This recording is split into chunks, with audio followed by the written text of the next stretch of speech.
Lynette at Doc RJ pumunta pala sa malayong lugar, ikinansela ang kasal. Yan po ang ating alamin at pag-uusapan sa Abot Kamay na Pangarap. Marami talaga ang labis na papa-excite sa Abot Kamay na Pangarap at marami din ang halos na disappoint sa mga kaganapan na teleserye na ito dahil hindi alam ng mga viewers na kung matutuloy ba talaga ang kasal or hindi.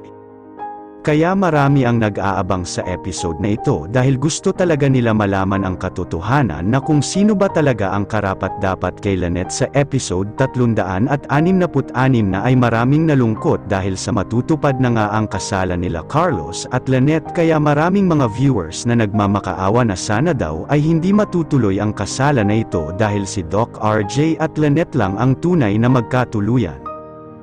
Mga kapatid, habang pinapaganda nga si Lynette dahil sa gaganaping kasalan nila ni Carlos ay para bang may pumasok sa kanyang isipan na ito nga na may naalala siya na kung magsimula na ang kasal nila Lynette at Carlos ay dadalo talaga si Doc RJ. Nakakagulat lang mga kapatid na bakit biglaan na lang nawala doon si Lynette sa kasal nila ni Carlos. Hindi kaya pumunta si Lynette kay Doc RJ at para ikansela ang kasal nila ni Carlos. Kayo ba mga kapatid, ano ba sa inyong palagay, ito nga ba ang dahilan kaya biglaan nawala si Lynette doon sa kasal nila ni Carlos? Kung ganun man ang mangyayari ay maganda nga yun dahil sila talaga ang tunay na magkasintahan noon pa man.